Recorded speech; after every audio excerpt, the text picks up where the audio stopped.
Hi everybody, welcome back to another thrilling episode of PDA Nation. I'm Carl Wilkerson, and this is the lovely and talented Dr. Patty Thomas. Hi there. You can call her Dr. Patty. Thank you.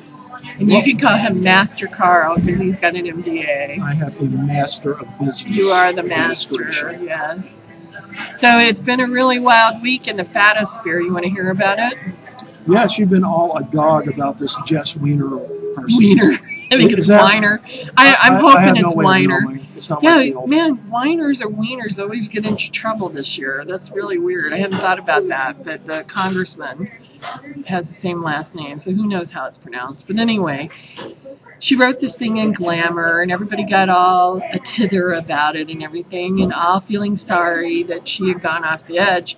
And I have to tell you, I don't feel sorry for her at all. I think she's a total and complete commodified person. I don't think she ever really did anything other than for the buck.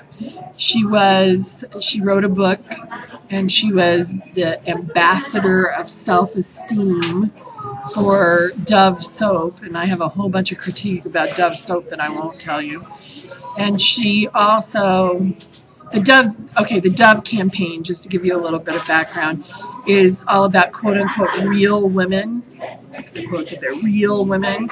And real women is insulting. All women are real women. So, you know, and then they only used like slightly heavy women and acted like they were being all inclusive and everything. And then they sold you wrinkle cream, you know.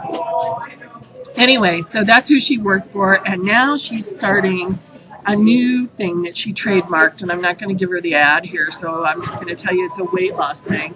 And so here's my really quick critique, even though we've gone longer than I thought. And this is how it goes. She was selling soap, and she had to have body love to sell soap. But if she's going to sell weight loss, you got to hate yourself.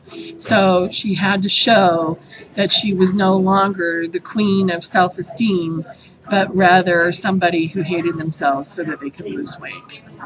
And along the way, as with all self-hate, she tried to take down all ill people, which I was insulted by, claiming things like diabetes is preventable.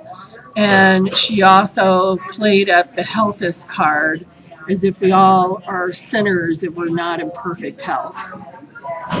So I think that the reason I bring it up now is I think that this is what PDA Nation is all about, is showing you that you can be happy without being perfectly healthy. What do you think? I'd say the bottom line would appear to be that whores come in all sizes. Well, you said you weren't going to pull any punches, and you didn't. What is, but yeah, no, what is there you to talk got it about? on that. This woman and the narrative she produces are being assigned credibility solely based on who's backing her and or what racket she's trying to get into next. Yeah.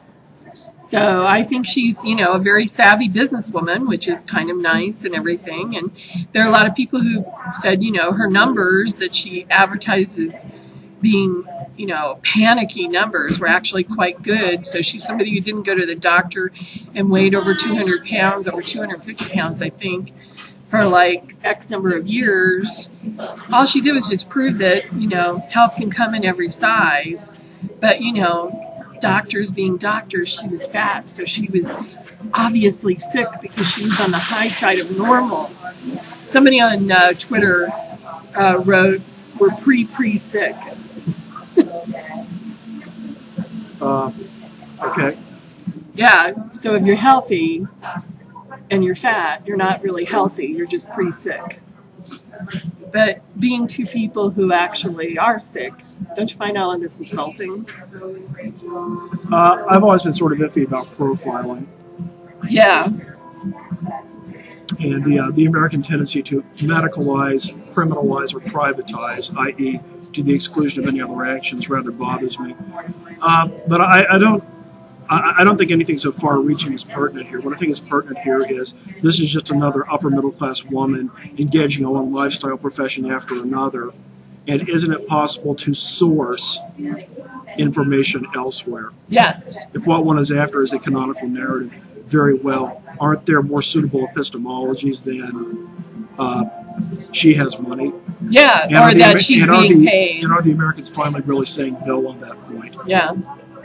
Well, I think that the Fatosphere said no on that point. They basically said, you know, who is this woman? And she doesn't represent us. So, but let's keep it light and talk about love right now. Do you love yourself?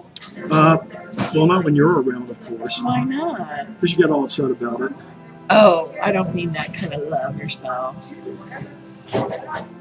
Yeah, I think I like myself just fine. I do too. But I don't think it's about self-esteem. I'm wired very differently in that respect.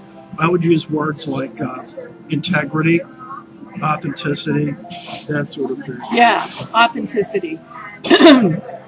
Somebody else in the conversation said self-respect. I like that, rather than self-esteem. Yeah, the term self-esteem to me is just a complete red flag.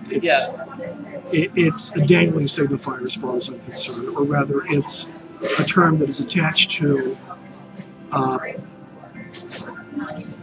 worldview, if I can call it that is riddled with dangling signifiers, and thus of very little interest to me. Yeah.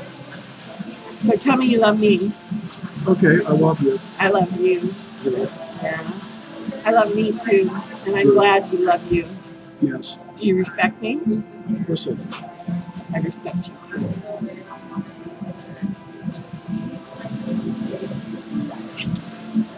So that's our message, guys. Be yourself. So we got home to the news that Julie Goodwin, Master Chef in Australia, has turned down $250,000 from Jenny Craig to lose weight, saying that she works for Oxfam and she would rather work for the cause of feeding people than worry about weight loss.